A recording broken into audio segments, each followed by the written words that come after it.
Hello guys, welcome back to the channel and welcome back to Elite Wrestling. तो guys फिर एक बार हम AEW company के बहुत ही बड़े और बहुत सारे अपडेट्स के बारे में बात करने वाले हैं। और गाइस आज इस वीडियो के अंदर हम जानने वाले हैं कि कैसे फाइनली AEW के रैम्पेज शो ने WWE के स्मैकडाउन शो को उनके व्यूअरशिप के अंदर हरा दिया है। जिसके साथ ही हम जानने वाले हैं कि इसके ऊपर AEW कंपनी के रेसलर्स और खुद टोनी खान का क्या रिएक्शन आया है। जिसके साथ ही हम जानने वाले हैं किस साल होने वाले AEW कंपनी के वर्ल्ड हेवीवेट चैंपियनशिप के लिए एलिमिनेटेड टूर्नामेंट के ब्रैकेट्स क्या है। AEW ने अपनी कंपनी के अंदर और 2 एम्प्लॉयज को साइन कर लिया है। और हाल ही में खुद टोनी खान की तरफ से लीक हुए AEW कंपनी के फुल ईयर पेपर के मैच कार्ड के ऊपर फाइनली टोनी खान ने एक स्टेटमेंट दे दिया है। तो गाइस ये सभी न्यूज रूमर और अपडेट जानने के लिए ये वीडियो एकदम आखिर तक देखना। और ऐसे ही AEW कंपनी से रिलेटेड हर एक न्यूज रूमर और अपडेट और AEW कंपनी के हर एक शो का रिव्यू पाने के लिए हमारे चैनल को सब्सक्राइब करना मत भूलना। लेकिन गाइस अब ज्यादा देर न लगाते हुए चलिए ये वीडियो शुरू करते हैं। और सबसे पहले बात करते हैं हाल ही में होने वाले AEW कंपनी के वर्ल्ड हेवीवेट चैंपियनशिप के लिए एलिमिनेटेड टूर्नामेंट की। तो गाइस अगर आपने हमारे चैनल के ऊपर इस वीक के AEW डायनामाइट शो का रिव्यू वीडियो देखा है तो आपको पता होगा कि इस वीक के AEW डायनामाइट शो के ऊपर AEW ने फाइनली अपनी कंपनी के अंदर इस साल होने वाले AEW कंपनी के एलिमिनेटेड टूर्नामेंट के ब्रैकेट्स रिवील कर दिए हैं। पर गाइस तब मैंने आपको नहीं बताया था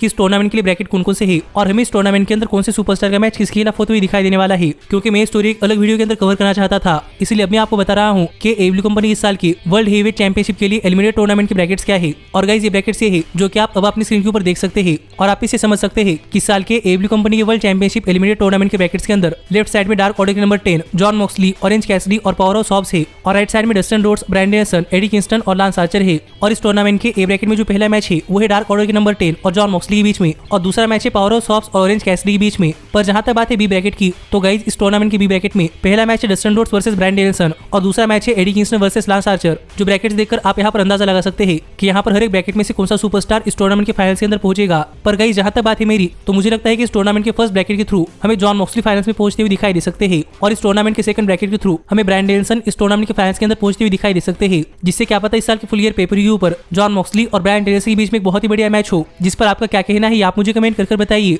और ये भी कमेंट कर बताना मत भूलना कि आपको क्या लगता है कि इस टूर्नामेंट के फर्स्ट ब्रैकेट और सेकंड ब्रैकेट में से फाइनलिस्ट कौन होंगे। लेकिन गाइस अब हम आगे बढ़ते हैं और बात करते हैं हमारी अगली अपडेट की और जानते हैं कि हाल ही में AEW ने अपनी कंपनी के अंदर और कौन से नए 2 एम्प्लॉयज को साइन कर लिया है। तो गाइस अगर आप हाल फिलहाल में AEW कंपनी को देख रहे हैं तो आपको पता होगा कि हाल फिलहाल में AEW अपनी कंपनी के अंदर बहुत सारे सुपरस्टार को साइन कर रही है। और हाल ही में भी AEW ने अपनी कंपनी के अंदर और 2 नए एम्प्लॉयज को साइन कर लिया है। और गाइस मैं यहाँ पर एम्प्लॉयज इसलिए कह रहा हूँ क्योंकि इन 2 पर्सनैलिटीज में से एक रेसलर है और एक रेसलर नहीं है। और जहां तक बात है रेसलर की, तो गाइस हाल ही में AEW ने अपनी कंपनी के अंदर लास्ट वीक के रैम्पेज शो के बाइन के ऊपर एक बहुत ही बढ़िया मैच देने वाली सुपरस्टार यानी कि ली मॉर्टी को अपनी कंपनी के अंदर साइन कर लिया है। और हाल ही में AEW ने इसका अनाउंसमेंट भी कर दी है कि AEW ने ली मॉर्टी को अपनी कंपनी के अंदर साइन कर लिया है। और मैंने आपसे AEW के रैम्पेज शो के प्रीव्यू वीडियो के अंदर कहा था कि हाल फिलहाल में इस रिपोर्ट सामने आ रहे थे कि प्रोबेबली AEW कंपनी ने ली मॉर्टी को अपनी कंपनी के अंदर साइन कर लिया है। पर गाइस अब तक इसके ऊपर कोई ऑफिशियल अनाउंसमेंट नहीं आई थी। पर फाइनली लास्ट वीक का रैम्पेज शो खत्म होने के बाद हाल ही में AEW कंपनी ने ऑफिशियल अनाउंस कर दिया है कि AEW कंपनी ने ली मॉर्टी को अपनी कंपनी के अंदर साइन कर लिया है और अब ली मॉरिटी AEW कंपनी के लिए काम करने वाले हैं। तो देखना पड़ेगा कि AEW कंपनी के अंदर ली मॉरिटी का रेसलिंग करियर कैसा होता है। और गाइस आप भी मुझे कमेंट करके बताइए कि क्या आप ली मॉरिटी फेमिलियर है या नहीं,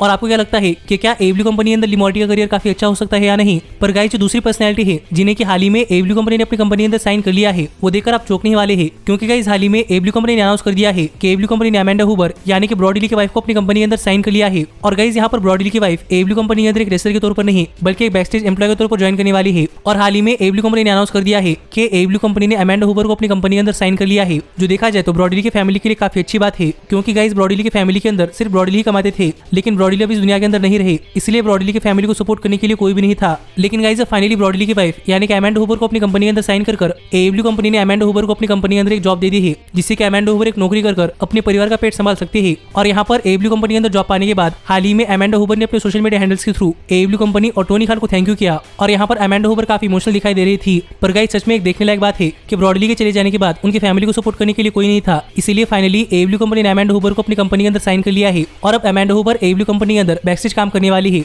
जिससे कि उन्हें एक नौकरी भी मिल चुकी है और वो अपने बच्चों का पेट भी संभाल सकती है। और गाइस आप भी मुझे कमेंट कर बताइए कि AEW कंपनी के अमेंडा हूबर को अपनी कंपनी के अंदर साइन करने के ऊपर आपका क्या कहना है। पर हाल फिलहाल में AEW कंपनी ने ब्रॉडी ली और उनकी फैमिली के लिए जो कुछ किया है वो देखकर तो मैं काफी ज्यादा खुश हूँ। और अगर आपको नहीं पता कि मैं यहाँ पर किसके बारे में बात कर रहा हूँ तो आप ऊपर आए हुए कार्ड के ऊपर क्लिक कर हमारी कल की ये वीडियो देख सकते हैं। क्योंकि मैंने आपको उस वीडियो के अंदर बता दिया है कि हाल ही में ब्रॉडी ली को ट्रिब्यूट देते हुए AEW ने अपनी कंपनी के अंदर और कौन सी बढ़िया चीज कर दी है। लेकिन गाइस अब हम आगे बढ़ते हैं और बात करते हैं हमारी अगली अपडेट की और जानते हैं कि हाल ही में किस तरीके से AEW के रैम्पेज शो ने WWE के स्मैकडाउन शो को उनकी व्यूअरशिप के अंदर हरा दिया है। तो गाइस अगर आप हाल फिलहाल में हमारे चैनल के ऊपर AEW कंपनी के हर एक न्यूज रूमर और अपडेट फॉलो कर रहे होंगे तो आपको पता होगा कि हाल ही में लास्ट वीक हुआ AEW के रैम्पेज शो और WWE का स्मैकडाउन शो दोनों ही shows head to head competition के अंदर गए थे। और अगर आपने हमारी कल की वीडियो देखी है तो आपको पता होगा कि मैंने आपको बताया था कि हाल ही में जब AEW के रैम्पेज शो और WWE का SmackDown show head to head competition के अंदर गया था तो वहां पर WWE के स्मैकडाउन शो की व्यूअरशिप आई थी करीब 790 के व्यूअर्स और AEW के रैम्पेज शो की व्यूअरशिप आई थी करीब 550 250 के व्यूअर्स, जिससे कि आप समझ सकते थे कि यहाँ पर WWE के स्मैकडाउन शो ने AEW के रैम्पेज शो को ओवरऑल व्यूअरशिप के अंदर इजीली बीट कर दिया है और यहाँ पर इन दोनों शोज की व्यूअरशिप के अंदर भी डिफरेंस काफी ज्यादा था।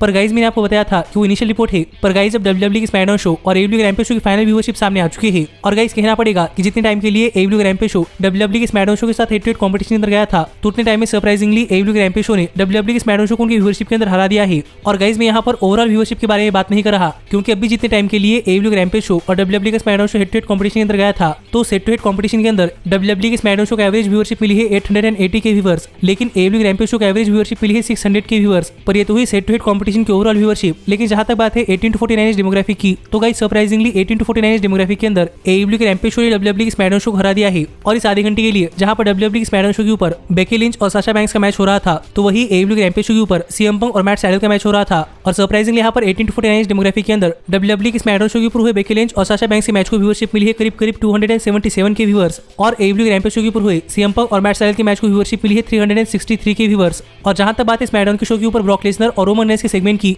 और AEW के रैम्पेज शो के ऊपर बनी और रूबी सोहो के मैच की, तो गाइज इन दोनों ही सेगमेंट के लिए 18 to 49 डेमोग्राफिक के अंदर सेम व्यूअरशिप आई है, जो कि है 293 के व्यूअर्स, जिससे कि आप समझ सकते हैं कि यहाँ पर AEW के रैम्पेज शो ने हेड टू हेड कॉम्पिटिशन के अंदर 18 to 49 डेमोग्राफिक के अंदर WWE के स्मैकडाउन शो को हरा दिया है। और इतना इंपॉर्टेंट इसलिए है क्योंकि गाइज 18 to 49 डेमोग्राफिक के अंदर सबसे ज्यादा एडवर्टाइजर्स होते हैं और इससे ही किसी कंपनी को काफी ज्यादा फायदा होता है। और पहले AEW के रैम्पेज शो ने WWE के मंडे नाइट रॉ को डेमोग्राफिक के अंदर हराया था, और अब AEW के रैम्पेज शो ने WWE के स्मैकडाउन शो डेमोग्राफिक के अंदर हराया है, जिस पर आपका क्या कहना है आप मुझे कमेंट कर बताइए। और गाइज माना कि यहाँ पर AEW के रैम्पेज शो ने WWE के स्मैकडाउन शो को ओवरऑल व्यूअरशिप के अंदर नहीं हराया, लेकिन फिर भी यहाँ पर AEW के रैम्पेज शो के लिए एक शानदार जीत थी और इसके ऊपर AEW कंपनी के सुपरस्टार की तरफ से भी रिएक्शन आया है। और सबसे पहले यहाँ पर बात करते हुए AEW कंपनी के डेमो गॉड यानी कि क्रिस जेरिको ने ट्वीट किया, और यहाँ पर क्रिस जेरिको ने लिखा कि रूबी सोहो को रोमन रेंस के क्लब का पता पूछना चाहिए, क्योंकि यहाँ पर रूबी सोहो और बनी की मैच की व्यूअरशिप और रोमन रेंस और ब्रॉक लेसनर की मैच की व्यूअरशिप ये दोनों ही सेम आई है, जो देखकर मैं तो काफी ज्यादा सरप्राइज हूँ। जबकि ब्रॉक लेसनर और रोमन रेंस ये WWE कंपनी का सबसे बड़ा प्रोग्राम है, लेकिन रूबी सोहो और बनी का मैच ये AEW कंपनी विमेंस डिवीजन का सेकेंडरी प्रोग्राम है। पर फिर भी इन दोनों ही प्रोग्राम्स के 18 to 49 डेमोग्राफिक की व्यूअरशिप के अंदर टाई हो चुका है, जो देखकर मैं तो काफी ज्यादा सरप्राइज हूँ। लेकिन अगर यहाँ पर आपको ये समझ नहीं आ रहा कि क्रिस जेरिको यहाँ पर रूबी सोहो को रोमन रेंस से किस क्लब का पता पूछने के लिए कह रहे हैं, तो गाइज आप हमारी पिछली वीडियो देख लेना, जिससे कि आपको पता चल जाएगा कि यहाँ पर क्रिस जेरिको इसके बारे में बात कर रहे हैं। पर गाइज फाइनली इसके ऊपर AEW कंपनी के चेयरमैन यानी कि टोनी खान का भी रिएक्शन आ चुका है, और यहाँ पर टोनी खान ने सिंपली लिखा let's go AEW fans, wrestlers, staff और एवरीवन, जो कि टोनी खान का AEW के रैम्पेज शो का WWE के स्मैकडाउन शो को हराने के ऊपर रिएक्शन था, जिस पर आपका क्या कहना है आप मुझे कमेंट कर बताइए। पर हाँ, जहां तक बात है AEW के डायनामाइट शो की व्यूअरशिप की, तो गाइज मैंने आपको पिछले वीडियो के अंदर जो बताया था, तो इस वीक AEW डायनामाइट शो की व्यूअरशिप उतनी आई है, इसलिए मैं यहाँ पर आपको फिर एक बार AEW के डायनामाइट शो की व्यूअरशिप बताने नहीं वाला, क्योंकि अगर आपको व्यूअरशिप जाननी है तो आप हमारी पिछली ये वीडियो देख सकते हैं। लेकिन गाइज अब हम आगे बढ़ते हैं और बात करते हैं हमारे सबसे मेन अपडेट की, और जानते हैं कि हाल ही में टोनी खान की तरफ से एक्सीडेंट लीक हुए AEW कंपनी के फुल ईयर पेपर व्यू के मैच कार्ड के ऊपर टोनी खान का क्या कहना है। तो गाइज अगर आपने हमारे चैनल के ऊपर हमारी ये वीडियो देखी है तो आपको पता होगा कि हाल ही में AEW कंपनी के चेयरमैन यानी कि टोनी खान ने एक्सीडेंटली AEW कंपनी के फुल ईयर पेपर व्यू का पूरा मैच कार्ड लीक कर दिया है। और हाल ही में जब टोनी खान अपनी फुटबॉल टीम के मैच के ऊपर गए थे, तो वहाँ पर टोनी खान AEW कंपनी के फुल ईयर पेपर व्यू के ऊपर काम कर रहे थे, और वहीं से फोटो लीक हुआ है। और इस फोटो से आप समझ सकते हैं कि इस साल की फुल ईयर पेपर व्यू के ऊपर कौन कौन से मैचेस होने वाले हैं।